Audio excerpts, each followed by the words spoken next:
Hello everyone, कैसे आप सब लोग। आई होप आप लोग अच्छे होंगे। तो गैस आज के इस वीडियो में हम बात करेंगे क्लास 10th साइंस के चैप्टर 1। तो साइंस का जो हमारा चैप्टर 1 है गाइस, वो है रासायनिक अभिक्रियाएं। तो आज के इस वीडियो में हम रासायनिक अभिक्रियाओं को पढ़ेंगे।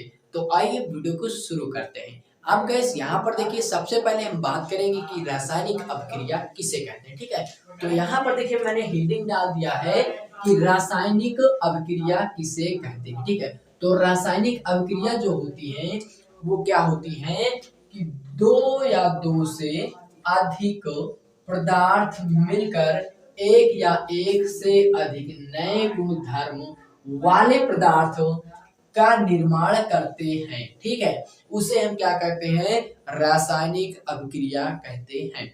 देखिए अब आप लोग एक बार फिर से देख लीजिएगा कि दो या दो से अधिक पदार्थ से मिलकर जो नए गुणधर्म वाले पदार्थ का निर्माण होता है उसे हम रासायनिक अभिक्रिया कहते हैं। ओके, अब इसके बाद हम लोग क्या देखेंगे कि देखिए इसके बाद हम लोग इसका एक उदाहरण देखेंगे। तो उदाहरण हमारा क्या है, यहाँ पर देखिए उदाहरण हमारा क्या हो जाता है कि हाइड्रोजन। यहाँ पर देखिए आपका उदाहरण दिया गया है कि हाइड्रोजन और ऑक्सीजन क्या है, हाइड्रोजन और ऑक्सीजन मिलकर जल यानी कि पानी का निर्माण करते हैं। ठीक है, पानी का निर्माण करते हैं। ठीक है, तो क्या हो गया उदाहरण कि हाइड्रोजन और ऑक्सीजन मिलकर पानी का निर्माण करते हैं। ठीक है, तो ये हमारी क्या हो गई, रासायनिक अभिक्रिया।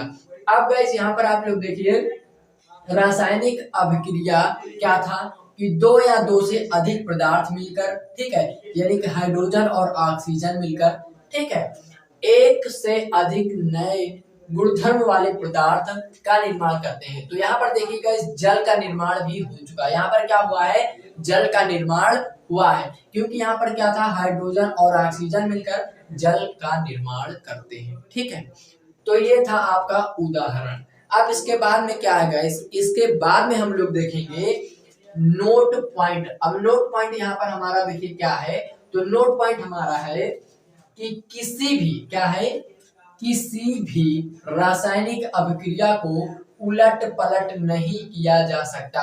यानी कि किसी भी रासायनिक अभिक्रिया को हम उलट या पलट नहीं सकते। जिस प्रकार से वो होती है उसी अकॉर्डिंग हमें करना होता है। हम इसे अपनी तरफ से कुछ चेंजिंग्स नहीं कर सकते। ओके, एंड उसके बाद हम लोग क्या देखेंगे, रासायनिक अभिक्रिया की गतिविधि। तो जो रासायनिक अभिक्रिया की गतिविधि है, यानी कि रासायनिक अभिक्रिया में क्या क्या चीजें हो सकती हैं वो क्या है। ठीक है, तो यहाँ पर देखिए रासायनिक अभिक्रिया में देखिए क्या होता है, सबसे पहला कि अवस्था में भी परिवर्तन हो सकता है। अब अवस्था में उसके परिवर्तन हो सकता है। ठीक है, उसके बाद हम लोग क्या देखेंगे कि रंग में भी परिवर्तन हो सकता है। ठीक है, जैसे रंग होता है वो भी बदल सकता है, ये रासायनिक अभिक्रिया में होता है। सेकेंड नंबर पर हमारा क्या हो जाता है, तापमान में भी परिवर्तन हो सकता है। अब जैसे तापमान 5 डिग्री है तो वो 10 डिग्री भी हो सकता है, या माइनस में भी 10 डिग्री हो सकता है। तो ये रासायनिक अभिक्रिया में होता है। उसके बाद देखिए गैस का उत्सर्जन होता है, यानी गैस का जो है निष्कर्षण, यानी कि जब गैस, जो कोई चीज हम अब रासायनिक अभिक्रिया करते हैं तो वो गैस बन जाती है। ठीक है, गैस, अब देखिए गैस बन जाती है तो वही चीज यहाँ पर है कि गैस का उत्सर्जन भी होता है। ओके, अब यहाँ पर देखिए आपको एक चीज और देखने को मिलेगी कि रासायनिक क्या है, दैनिक जीवन में होने वाली रासायनिक अभिक्रिया।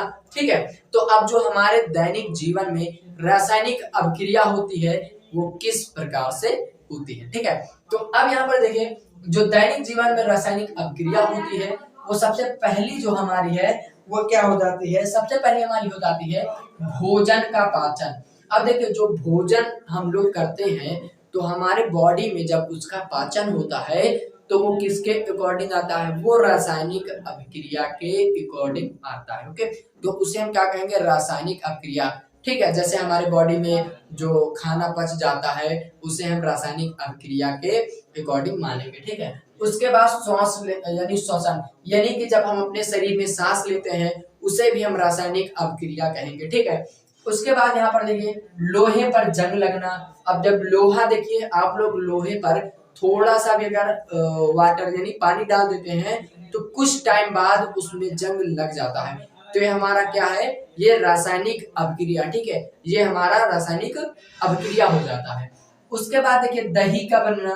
अब क्या है, जब हम दूध को गर्म करते हैं और उसको किसी भी हम बर्तन में दूध को रख देते हैं और दूसरे दिन हम उसे जब है दूसरे दिन हम क्या करते हैं, दूसरा दूध गर्म करके अगर उसी में डाल देते हैं तो कुछ टाइम के बाद वो दही बन जाता है। तो जब दूध से दही बनता है तो इसे हम क्या कहते हैं, रासायनिक अभिक्रिया कहते हैं। ठीक है, तो रासायनिक अभिक्रिया में क्या होता है, दूध से दही बनना, ठीक है, यानी दूध से दही बनना, लोहे पर जंग लगना, सांस लेना एंड जो भोजन का पाचन होना मनुष्य के शरीर में। ठीक है, उसके बाद देखिए अब क्या है, रासायनिक अभिक्रिया के चैप्टर में एक और चीज है कि अभिकारक किसे कहते हैं। ठीक है, अब देखिए अभिकारक किसे कहते हैं, तो अभिकारक यहाँ पर देखिए दिया गया है कि ऐसे पदार्थ जो किसी रासायनिक अभिक्रिया में भाग लेते हैं। ठीक है, ऐसे पदार्थ जो किसी रासायनिक अभिक्रिया में भाग लेते हैं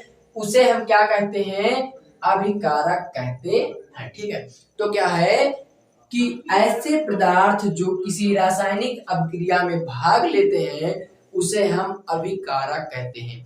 अभी इसका हम एक एग्जाम्पल भी आपको बताएंगे, उससे पहले आप लोग एक चीज और देख लीजिएगा कि हम उत्पाद किसे कहते हैं, उत्पाद किसे कहते हैं। ठीक है, तो यहाँ पर देखिए उत्पाद दिया गया है कि ऐसे पदार्थ जिनका निर्माण रासायनिक अभिक्रिया में होते हैं उसे हम क्या कहते हैं, उत्पाद कहते हैं। ठीक है, तो क्या हो जाएगा, ऐसे पदार्थ क्या है, ऐसे पदार्थ जिनका निर्माण, देखिए ऐसे पदार्थ जिनका निर्माण रासायनिक अभिक्रिया में होता है उसे हम उत्पाद कहते हैं। ठीक है, अब इसका एक एग्जांपल हम देखते हैं, तो इसका एग्जांपल क्या हो जाएगा, उदाहरण यहाँ पर देखिए है, उदाहरण हमारा क्या हो जाएगा कि हाइड्रोजन और ऑक्सीजन मिलकर जल का निर्माण करते हैं, और यही एग्जांपल मैंने यहाँ पर आपको बताया था, हाइड्रोजन और ऑक्सीजन मिलकर जल का निर्माण करते हैं।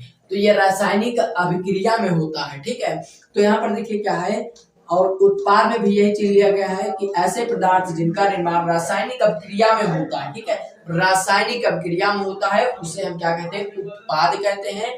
और ये रासायनिक अभिक्रिया में का ही ये एक एग्जाम्पल है कि हाइड्रोजन और ऑक्सीजन मिलकर जल का निर्माण करते हैं। ठीक है, अब यहाँ पर देखिए हाइड्रोजन और ऑक्सीजन मिलकर जल का निर्माण करते हैं, तो यहाँ पर देखिए हाइड्रोजन और जो ऑक्सीजन है वो क्या हो जाएगा, अभिकारक हो जाएगा। यहाँ पर देखिए अभिकारक हो जाएगा। अब यहाँ पर देखिए जो यहाँ पर जल प्राप्त हुआ है उसे हम क्या कहेंगे, उसे हम उत्पाद कहेंगे। क्या कहेंगे, उत्पाद कहेंगे। ठीक है, अब देखिए हाइड्रोजन और ऑक्सीजन जो है वो अभिकारक है, क्योंकि यहाँ पर लिखा हुआ है कि ऐसे पदार्थ जो किसी रासायनिक अभिक्रिया में भाग लेते हैं। तो यहाँ पर देखिए हाइड्रोजन और ऑक्सीजन जो है वो इस रासायनिक अभिक्रिया में भाग लिया है, तभी तो यहाँ पर देखिए हाइड्रोजन और ऑक्सीजन मिलकर जल का निर्माण हुआ है। तो यहाँ पर हाइड्रोजन और ऑक्सीजन जो है अभिकारक बन जाएगा और जल जो है वो आपका क्या बन जाएगा, उत्पाद। ठीक है, तो आई होप कि आपको इतनी चीजें समझ में आ गई होंगी। एंड अगर आपको वीडियो अच्छी लगी हो तो इस वीडियो को लाइक कर दें एंड हमारे चैनल से जुड़ने के लिए इस चैनल को सब्सक्राइब जरूर करें। हम मिलते हैं इसके सेकंड वाले पार्ट में बहुत जल्द। ओके गाइस, तो तब तक के लिए take care and bye bye.